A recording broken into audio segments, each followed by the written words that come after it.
Good afternoon, everyone. I was not expecting to go on again, but welcome to another episode of Spilling Tea. I am your host, Tiffany Daniels, and we're going to another world today, a one that is in my own backyard.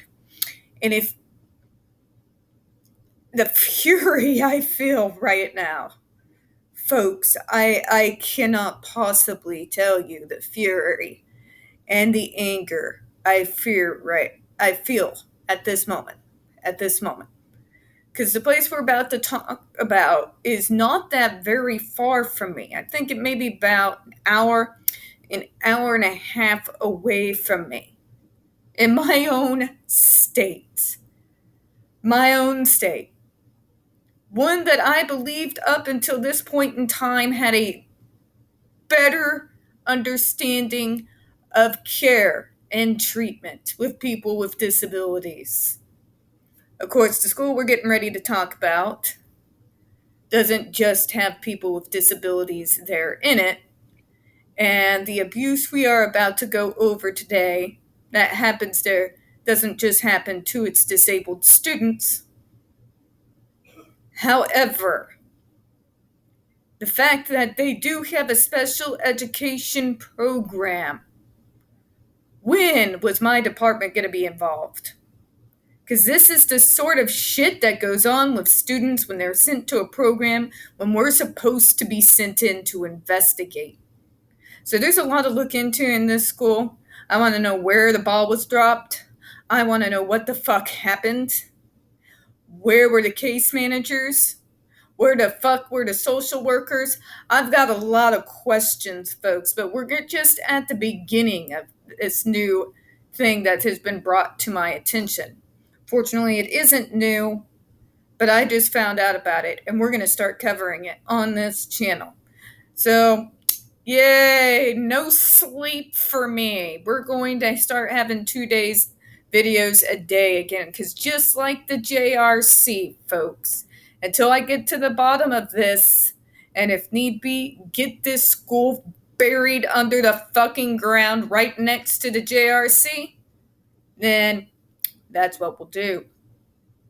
Okay, so first, I'm going to be showing you the video that was brought to my attention via Twitter.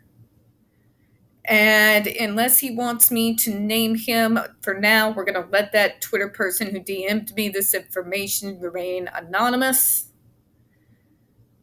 We're going to show you the video. We're going to take a look at a couple of articles. And we're going to have, as always, the links in the description box for the articles, for the video. And we're also going to have, as always, the links in regards to the Stop the Shocks campaign. Okay? So let's get to it, shall we? Let's see what the hell is going on here. Hold on, I have to kind of reverberate it back. Hold on. Technical difficulties, folks. We do not have an edit button. 5 new lawsuits have been filed against the Agape boarding school for at-risk boys in Missouri. This brings the total to 19 lawsuits alleging physical, emotional, and sexual abuse of students by Agape staff, as well as by other students. We reached out to Agape school this afternoon. They have not gotten back to us with any comment.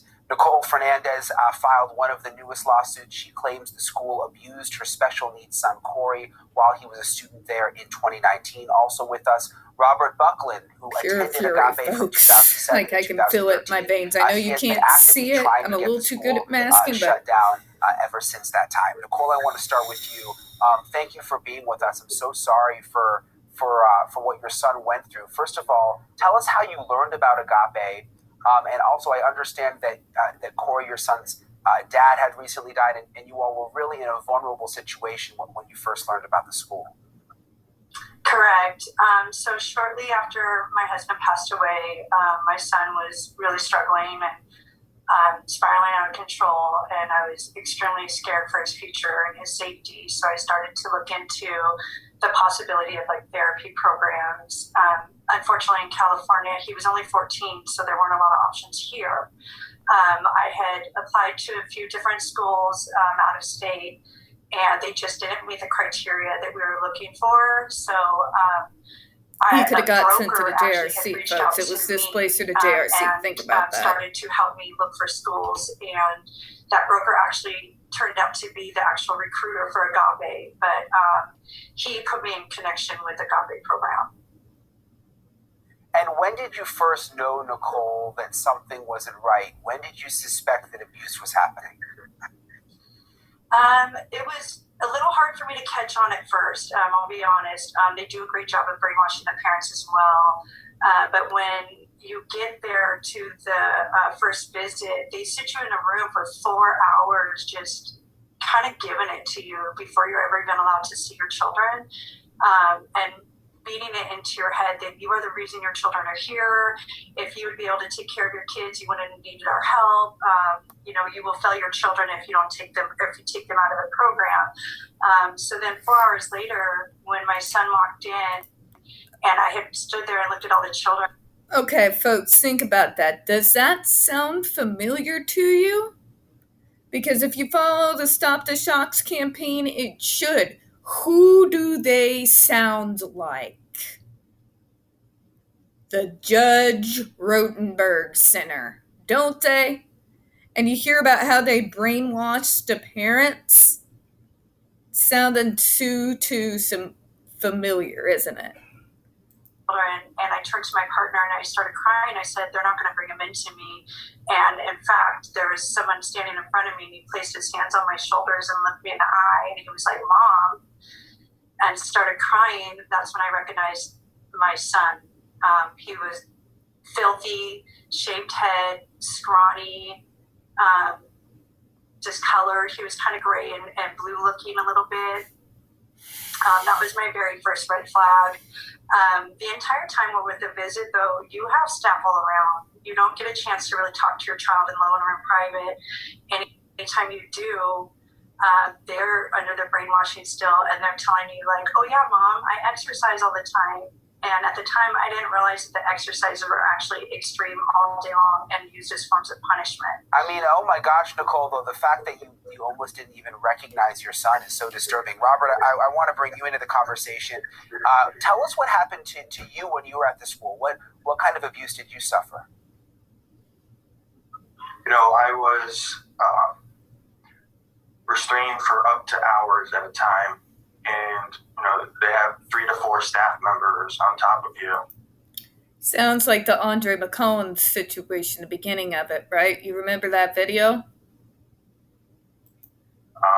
Just literally beating you down, kicking you in the ribs, in the head, punching you, throwing you against the walls.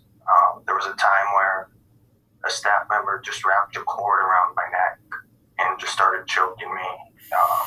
And he was suspended for 3 days. But my mom and dad or Department of Social Services were never notified. And this happened daily. The restraint room was downstairs, and you could hear kids from upstairs in the church or in the dining room screaming for help because they were getting beat down by the staff. Did you see that? He was kicking the kid. Kids would walk up. And to think that guy came back, that guy came back after 3 days, Robert. I mean, how do you think this has been able to go on for so long? They've hid under the cloak of religion for decades. And they're also pretty well connected to a lot of Republican politicians in the state of Missouri. Nicole, how is Corey doing now? I mean, hearing some of these stories about what happens to the kids there, allegedly. I mean, how's he now? He still has daily nightmares. Every day is a struggle. I have completely relocated us to a new town for a fresh start. And thankfully, he's found happiness in our jiu-jitsu community, and he's thriving as far as that goes. His mental health is still very much in question every day. And Nicole, I hope he's gonna be okay after going through that. Robert, I mean, hearing what you went through, hearing what Corey went through, but it's hard to believe there are actually stories and allegations in these lawsuits that are even worse than what you went through. Yeah, there's been hundreds of victims through 4 decades now that have come forward. There's videos of abuse of the current co-pastor and board of director abusing a guy. 19 lawsuits, and still the school remains open. It's very, as a victim of abuse, sexual and physical, from the school, we shouldn't be fighting harder for justice than the elected officials that are there to protect children. Yeah, absolutely. One of the things that I think disturbed me the most, Robert, about your story was that when you were 13 or 14, you would write letters to your parents telling them some of what was going on, but explain what happened after you would write these letters. Yeah, so all our letters and phone calls were monitored. Every single letter that we wrote to our families was read before it went out. And if there was anything bad in them, the staff would make you rewrite them, and you could get into some serious trouble. Thank you for watching. Go to newsnationnow.com to find News Nation on your television provider, and don't forget to click the red subscribe button below to get more of News Nation's fact-driven, unbiased coverage. So we're not just covering that, but for those of us, I've fought the JRC folks for over a decade for the same shit. The same shit. But we've got a couple of articles to go over real quick. And then I'll go ahead and let you guys loose. There's more research I want to do on this. This comes from my local folks. And you'll find the link to it in the description box. 9 more lawsuits filed against Agape boarding school in Cedar County, Missouri. Several more former students of Boys Christian boarding school in Cedar County are filing lawsuits. The group claims a wide range of abuse from starvation to physical and emotional abuse. God. It's my living fucking nightmare. The JRC is in my backyard.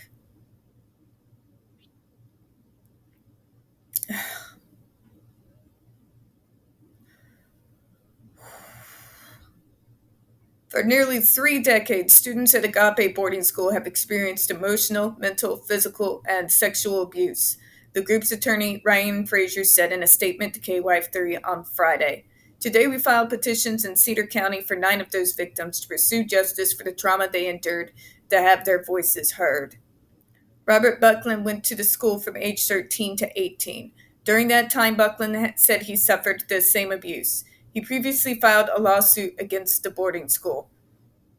What happened to us is not our fault. You're damn right it's not. It's not our shame, Buckland said. It's something they have to live with forever, knowing they hurt little children. Buckland described some of his experiences at Agape. You're just screaming for help, he said. You literally can hear the blood-curdling screams from the kids downstairs in the restraining room. Sounds just like Jennifer Masumba, doesn't it? Reminds you of Jennifer Masumba when she talks about hearing the screams of her fellow students, but if she reacted, then she would get hit too by that device.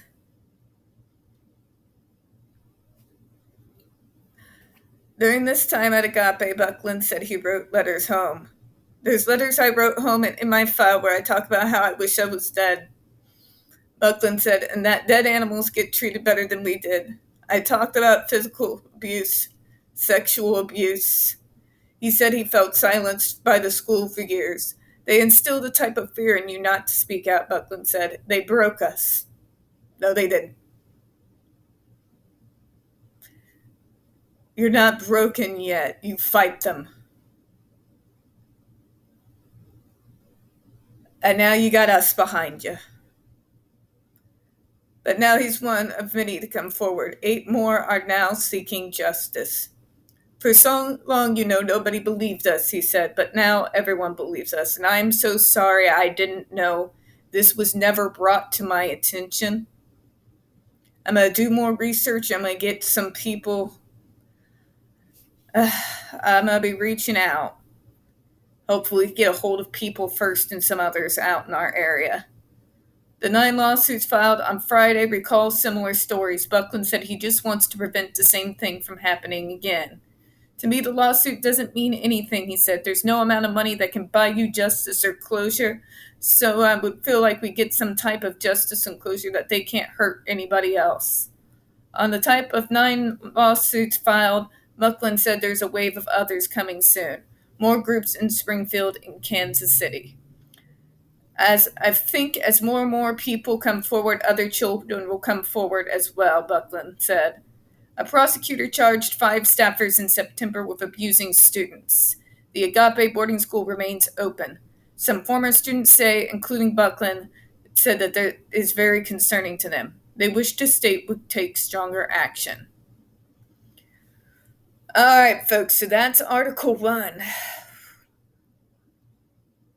They have a special education program. Why the fuck aren't investigations going on? For the love of God, the JRC got more investigations into them, and they're still open and torturing us too.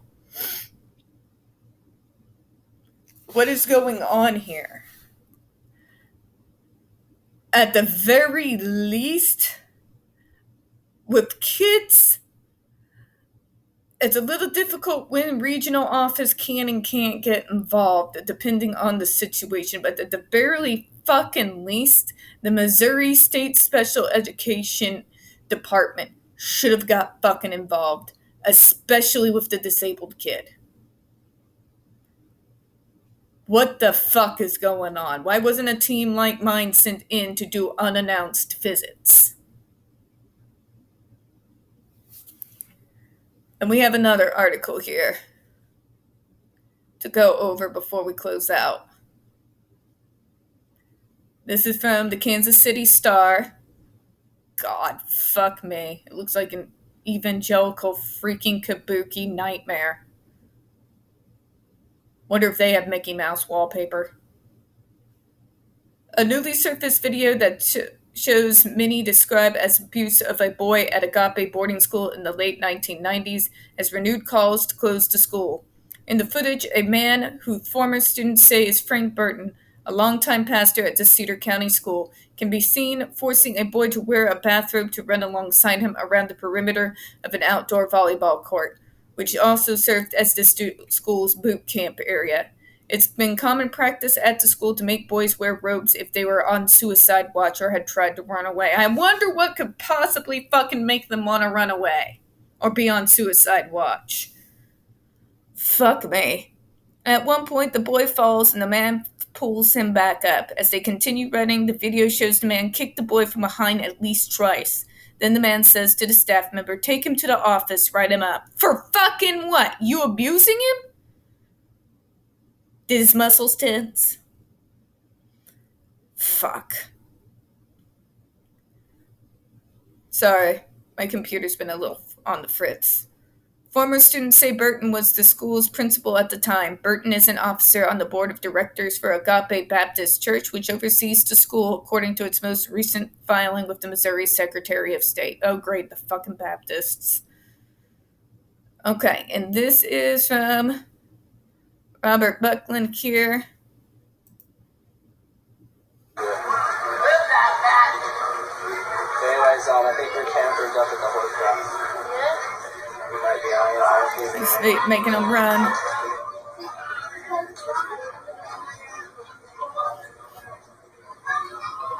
Wonder if they call it behavior modification.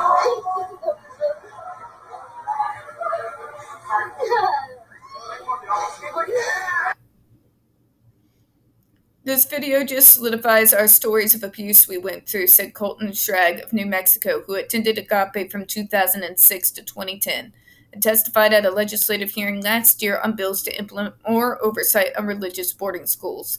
We have been telling our stories for 2 years and now have some proof to back our claims. The Star has investigated Agape and other boarding schools in southern Missouri since late summer 2020.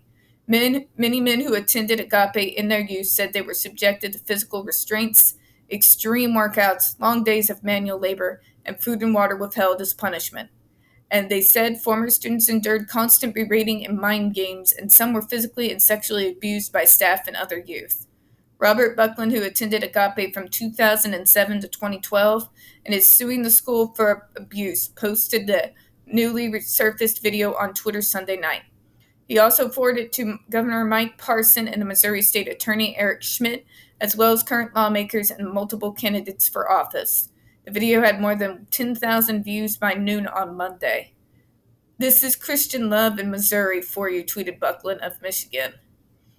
Agape officials did not respond to emails seeking comment Monday. They have not responded to questions from the Star for any of the multiple stories it has published. The school posted a lengthy letter on its website that was directed at parents in response to the Star's November the 8th, 2020 report on the facility that detailed some of their alleged abuse. Leaders denied the allegations of former students and defended their program and employees. Sounds familiar, doesn't it? Located just outside Stockton, Agape is the second unlicensed Christian boarding school in the state to be investigated for allegations of abuse. Circle of Hope Girls Ranch near Humansville, also in Cedar County, was closed in 2020 after authorities removed about 24 students during an investigation into abuse and neglect allegations. Last year, the Attorney General charged Circle of Hope owners Boyd and Stephanie Householder, and now the couple awaits trial on 100 criminal counts. All but one are felonies, including statutory rape, sodomy, and physical abuse and neglect. They are scheduled for pretrial hearing Monday in Cedar County. Agape, where Boyd Householder worked for several years before opening Circle of Hope, is one of the more than a dozen reform schools that operate in Missouri, where there had been no state oversight because of nearly 40-year-old law that exempts faith-based facilities. It shouldn't matter. It shouldn't matter. Do they seek federal funding? Investigate it. Does it seek state funding? Investigate it. Does it have a special education program? Investigate it. It's bullshit, folks. Quit letting them use these flimsy-ass excuses to get away with their shit. This is my level of done. This is my level of fucking done. I have fought the Judge Rotenberg Center for over a fucking goddamn decade. This is happening in my backyard. And it's bullshit. It's not going to fly in Massachusetts, and it's not going to fucking fly here. If you apply every year for state and federal funding, you deserve to be properly overseen, especially if you have people with special education needs. How are we supposed to believe you are hitting state standards? Just at the face of it. Moving on. Legislation passed last year, however, requires schools to register with the state, submit health and safety inspections, and conduct background checks on all employees. Thank you for deciding to do the bare minimum. It also allows Attorney General, a local prosecutor, and the Missouri Department of Social Services to petition the court to close a school if there's an immediate concern for the students. There's an immediate concern. Obviously. Are you fucking kidding me? These men in the video are the ones our parents paid to take care of us, said James Griffey of California, who attended Agape from 1998 to 2001 and also testified at a legislative hearing last year on the boarding school bill. This kind of thing happens on the daily at Agape, and I'm not exaggerating. If a video with the pastor of the church kicking a child and dragging him around doesn't show systematic and historic abuse to the authorities, I don't know what will convince them to finally take action. The footage also shows young boys ordered to do push-ups, which they referred to as up-downs. And hold on, folks. Sorry, my computer's been doing this. In late September, the Cedar County prosecuting attorney charged 5 staff members from Agape with 13 counts of third-degree assault, a low-level Class E felony. All alleged incidents occurred between February 20th, 2020 and February 26, 2021. In March, the Star reported that 3 of those 5 were still worked at the school. The Missouri Attorney General had recommended that 22 staff members be charged with a total of 65 counts. It is known if any of the 17 not charged still work at the school. Earlier this year, more than 20 advocacy groups, including Child USA and the National Youth Rights Association, signed a letter calling for state officials to close Agape. And numerous members of the Missouri Democratic Party Progressive Caucus who are running for Missouri General Assembly in Congress pushed for the closure on social media. The video has renewed that call. Abuse like this has been going on at Agape for decades, and it's been normalized, as you can see, by no one stepping in here, tweeted Christine Hyman early Monday. Someone shut this place down. Do your jobs. And as somebody who used to work for the Missouri Department of Mental Health, where the fuck are you? I'm calling you out. You put me up there as your fucking constituent representative. You all backed me. Now I'm calling on you. Roop, Senator Roop, I'm calling on you. I'm calling on everybody. Look into what's going on in this place, and do not let them use Christianity as a fucking shield for abuse. You have never allowed it to go on any program that you put me up to help me investigate before. Why is this place different? And as for those who like to tell me, well, males can't be abused, read up. And on that note, folks, I'm going to close out. We don't get very many views on this channel. The few that we do tend to get removed from time to time. So please don't forget to hit the like button, hit subscribe, and don't forget to hit the comments. I do appreciate your time. As always, we here at Spilling Tea hope you have a good one.